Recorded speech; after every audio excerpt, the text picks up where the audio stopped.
Еңсеп ол күні бұл зымыранға енді қайтып түспейтінін білген жоқ. Шай ішіп шықты да ыстық қайта құдықтың басына келді. Серіктері шайланып болғанша айналада шашырап жатқан шеген тастарды көрді. Ернекшің бұл арадан 3 қонып 4-ші түнемелікке әзер жететін жерде. Одан бері де тас баласы табылмайды. Жылмиған қара сұр жазық. Байсал бай жайлауға көшкенде қиялама ат жолдан шығады. Ернек асқан соң 2 түнемелікте суат бар да, 3-ші түнемелік құламаның құла дүзі. Малды да, көшті де әбден болдыртып тастайды. Нағыз қоңыр бұйра кең өріс суат жақтықтан қысырап жатыр. Өткен жазда қырқым өте Байсал бай Еңсепке құдық қасып бер деп қолқа салғанды. Ол шыңырауды дәл осы арадан алақырдың үстінде оқшау қылауытқан тастақ жүргенін тесігінен қазатын болды. Бір-екі ақсақал тастақ жыраның құбыла бет құйрығын қалай көріп еді, оған Еңсеп өзі ыңғай берген жоқ. Сонша қыңыр тартуында бір мән бар, бірақ оны әзір жамбаласына тісінен шығармақшы емес. Шет жағасын ертең Байсал байға шыңырау біткен той үстінде айтпақ. Шеген тастардың бір сыпырасы түсіпті. Әрқайсысы алып тоқаш сияқты. Қалыңдығы қарш жарымда, биіктігі кез жарым. Бұндай тасты сонау 3 күндік жердегі құлама ернектен тасып әкелудің өзі күш. Ол үшін белді нарды кәтаптап, ауттап қомдайды да, екі жағына бір-бір шеген тас сеп кететін 2 үлкен кебеже теңдейді. Оған нардың нары ғана шыдайды. Анада зәузайында жабағы жүнді ернектің астында қырыққан Байсал бай жем бойына көшіп өткенді. Жол жөнекей бұның қосының қасына бір күн қонды. Сонда Еңсеп Байсал байдың келе-келе түйелерін аралап жүріп, тас тасытуға осы шыдайдау деген 15 нарды өзі таңдап алып қалып еді.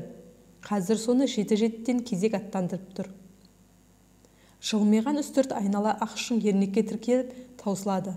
Сол ернектің бір ұшпа аңғарында інісі теңселіп тас кесіп жатыр. Таудан арамен кесіліп алынған сандық тастар ернектің үстіне шығарылады. Кескенге жұмсақ болғанымен жел мен суға берік сары кемік тастың ортасын ойып, шырайнала қырнап, тоқаштан аударып алғысыз тығыр кейіпке келтіреді. Ернектен алыстаған сайын жердің топырағы қалыңдап, астындағы көл көсір таудың көк тас қабаты тереңдей түседі. Осы жолы бұл көк тасқа 10 кісі бойы жер қазып зорға жетті. Мұнша жерді шегендеу үшін қыруар тас керек.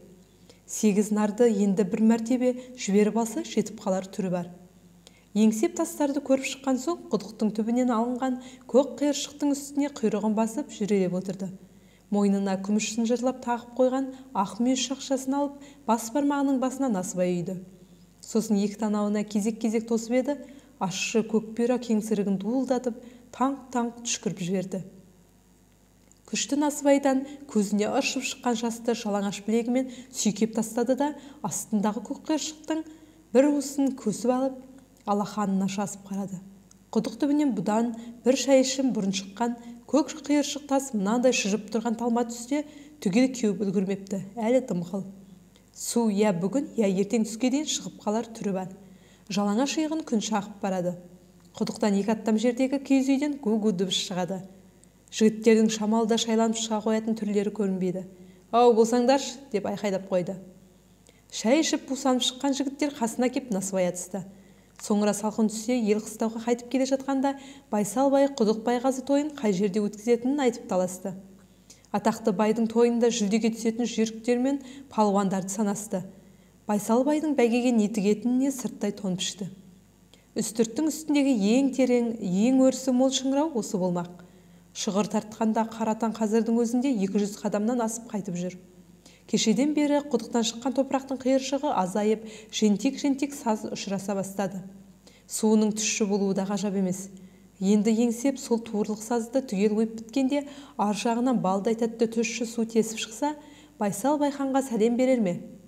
Аман болса, бүкіл алақырдың үстіндегі жалпақ ел бұл шыңырауға көзін сүзіп өтеді. Байсал бай дәулетін осы жолы төкпегенде қайда төгеді? Айдын асқан жерде аямай сілтеп қалатын шығар. Еңсеп жігіттердің кеу-кеу әңгімесіне араласқан жоқ. Балағын түріп, тізесінің үстіне шығыршықтап түйіп алды. Сосын құдықшыларға тігілген 2 үйге қарады. Қырдағы кәсіпқордың қанша мал тапса да үзігі бозармайтын құрым шатпасы.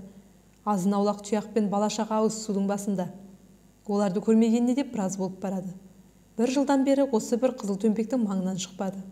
Тек сонау суық көктемде мал төлдеп жатқанда азғандай шаруасының күйін өз көзімен бір көріп шыққалы қатын баласына барып қайтқан. Мынау екі үйде өңшең еркек, ас пісіріп беретін, үйге ие болатын екі бала жігіт, бұлар құдық қазып жатқанда ауыз суға кетеді. Қазір күн ауа екі атанды хомдап, метейлерде теңдеп, таңдайларына қойдың көкше құртын басып, күн өтіп кетпесін деп бастарына шекпен бүркеніп жолға шығады да, ертең күн ысы қайтып оралады. Осындай көші-қонды күйкі тірлікте жүретін құдықшы ауылда не сән, не салтанат болсын. Алақырдан су іздеп құдық қазуды ата кәсіп қылып алатын Қараш әулеті бесіктен белі шықпай жатып еститіні мазақ. Қараш, тіккені күрке, асқаны бақыраш, иті үрегеш, қызы күлегеш. Ақбоз үйге кіре алмас, шоңқайма етік кие алмас, шөккен түйеге міне алмас. Қараш бақырға әйтеуір тамақ іше алмас демегендеріне де шүкір. Бірақ Байсалбайдың ернекте жайлайтын еркенісі. Өтеске, күнісіп кетті, сауынға бір-екі түйе берсін, деп кісі жіберсе, Қараштың қарнында қара көжеден басқа ас тұрушы ма еді, деп керекіп қайтарып жіберіпті. Әдетте етікшімен ұстанып байқатпай шаптан тістейтін шақпа тілі болады. Құдықшы да ода жоқ. Болғанда да жеті хат жердің астындағы оның сөзін кім естиді? Еңсеп шырт түкіріп қойды. Оның әлденеге томсырайып отырғанын көрген жігіттер кеу-кеу әңгімеден тыйылып тоқырасып қалыпты. Ол орнынан тұрды. Сосын анадай жерде шөгеріп жатқан, шығыр тартып жүрген Қаратанды меңзеді. Ана бейшарада шөбісін тұсап жібере тұрыңдаршы. Жігіттердің біреуі Қаратанның шығыр арқанын шешіп тұрғызып тұсап қоя берді. Еңсеп беліне қыларқанын байлап құдыққа беттеді. 4-5 жігіт қатарласып қыларқаннан ұстады. Құдықтың ішіне үңілсең басың айналады. Саңлауы жоқ қара түнек. Еңсеп ыссыдан өңін жоғалтып алған күлгін аспанға қарады. Сосын құдықтың ішіне аяғын салбыратып, сыз қабырғадан тесіп жасаған теппеге башпайын тіреді. Манадан бері күн қыздырып тастаған бақайы мұздап қоя берді. Кеңірдегін созып қарап еді, құдықтан шыққан сұрғылт төмпешіктердің ар жағында екі құрым күрке қарауытты. Арқаннан ұстап құдыққа төніп тұрған жігіттердің әбден күнге шыжғырлаған қап-қара сирықтарын көрді. Жаңа ғана айнала сағым шалып жатқан көл-көсір көкжиек енді қара сирақтардың арасынан қылт-қылт жылтырайды. Қыларқанынан шірене тартып тағы бір теппе төмен түсті. Жігіттердің қайсы қара жүзінде моншақтап тер шығыпты. Бәрі де сонау зымыранға түсіп бара жатқан бұған телміре қарайды. Шалқар дария, кең аспан шара табақтай болып құдықтың аузына төңкеріле қалды. Сыз құдықтың салқын лебі енді шындап сезілді. Тершіп тұрған жауырыны оқыс мұздап тұла бойын түршіп жіберді. Тағы да төмендей берді. Құдықтың ішіне кесе көлденең түскен күн сәулесі сонау төбеде. Маңайының бәрі бозғыл бұлыңғыр тартты. Жарықтың бәрі жоғарға серпіліп, дәл құдықтың аузына мұнардай үйсіп тұрып алыпты.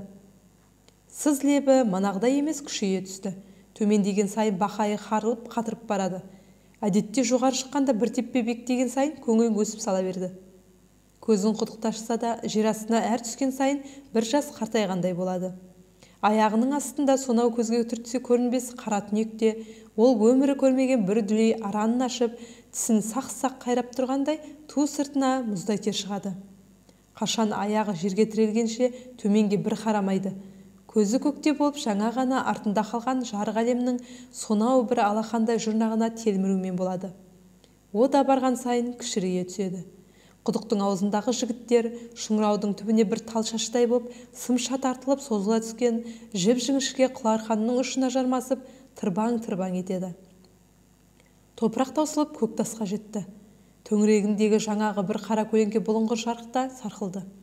Қарада емес, қоңырда емес, жым-жылас тас түнек. Бұл сырттан түскендіктен, әлі көз үйренбегендіктен. Әйтпесе қазір айналасын айқын көре алмағанмен түксеген тас қабырғаларды еміс-еміс ажыратуға болады. Құдықтың ауыз жағы қылдырықтан жіңішкере түсті. Ауыздағы адамдардың жобасы жоғалып, әлдеқандай қара ноқаттар қылаутады. 200 қадам жердің асты. Күнде-күнде шығып түсіп, теппелер әбде жатталып қалған. Осы түсау деп аяғын тіреген жер теппе болып шығады. Ишек-ай, табанынан өткен суық шекесін тесіп барады. Қыс болса сыртта қара өкпек соғып, қар суырып тұрғанда, мына шұңқырдың ішінде буы бұрқырап, денесі жайылып отырар еді. Қазір сыртта шыжыған шілде тамыз. Мынау көрдің іші үскіріп тұрған ақ боран. Шерші қатқан қыларқан емшек тұсына, екі бұғанасына қыз-қыз батып, күйдіріп барады. Міне жетті-ау ақыры. Еңсеп көзін тарс жұмып ұзақ тұрып қалды. Біраздан соң қайта ашты. Жан-жағынан түксиген қара сұр қабырғалар қарауытады. Жалма-жан беліндегі арқанды шешті. Сосын арқанды қағып жоғарыдағыларға белгі берді. Қыл арқан қайтадан көкке көтерілді. Шертеңдеген ұшы көкірек тұсынан сипап өтіп еді, тікендей тиді.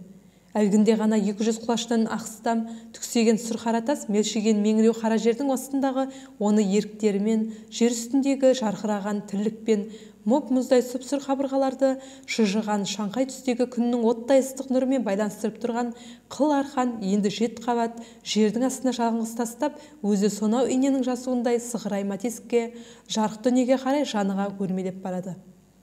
Кенет көз ұшында сығырая жылтыраған жалғыз саңлауда бітеліп қалды. Алыстан болса да атой беріп, емексізіп тұрған жарық дүние жым-жылас ғайып болды. Еңсеп жан-жағынан анталап тұрған сыз қабырғаларды бәрібір көріп отыр. Қатпар-қатпарға тығылған үрейлі көлеңкелер қазір тұтаса үйсіп меңіреу қараңғыға айналыпты. Табанының қарыған суық шекесіне өтіп барады. Башпайларының да быртиып-быртиып ісіп кеткен түрі бар. Көп замай ту жоғарыдағы ұйлыққан тұтас қой үтіне қайта жарылды. Қол басындай қап-қара бірдеңе төмен зулап келеді. Жарқ ете қалған жабағы нұр шашырай сынап, зулап келе жатқан жұдырықтай қараның жан-жағынан жапа-тармағай шарпып жатыр. Бұл құдықтың аузындағы жарық. Ол мына тұңғиыққа жете алмай орта жүлде өлеусіреп жоғалады. Еңсеп құдықтың аузын қара көлеңке көмген сайын қорқып қалады. Ол қазынды топырақты сыртқа шығаратын емен күмбішелек пе, әлде сырттан домалап кеткен кесек пе, жоқ жер астында зарығып жалғыз отырған құдықшының онсыз да ойнақ шумен болатын үркек жүрегін тас төбесіне шығаратын тағы бір көлденең кесапат па, қашан қасына жетіп қолмен ұстағанша сенбей көктен көзін алмайды. Сөйтсе әлгі қараңдап түсіп келе жатқан сыртқа топырақ шығаратын қос құлақты емен күбі болып шықты. Ішіне мұның жылы көкірекшесін құлынның жарғағынан қоншы қара санына жетіп тігілген саптама етігін салыпты. Құдықтың ішіне түсерде қиын болады деп киімін бөлек жібереді. Дірдектеп тұрған денесіне жылы киім майдай жақты.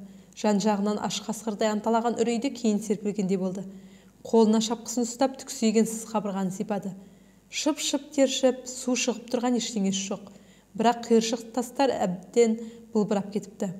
Жентек саз таусылыпты. Ащы мекен, тұщы мекен. Сыз қабыршақты еріне тигізе дәмін ажыратудан да қалып барады.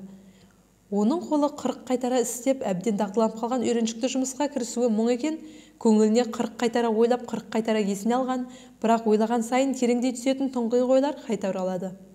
Құдықшының қыран топан қызыққа белшеден батқан берекелі өмірі жоқ.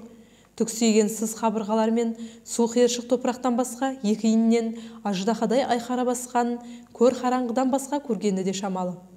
Бірақ оның осы қара көр қуыс пен бір шөкім сұрқай өміріне бөгде ойлайтындай ештеңесі жоқ еді. Тыным тауып отыра алмайтын көз-көз қолы сыз қабыршақтарды үңгіп жер астының қатпар-қатпарынан су іздеуге кіріскенде, мынау мемірт жұмыстан зерігіп кеткен көңілі өз өмірінің азын-аулақ қалқа қалтарыстарын тінтілей жөнеледі.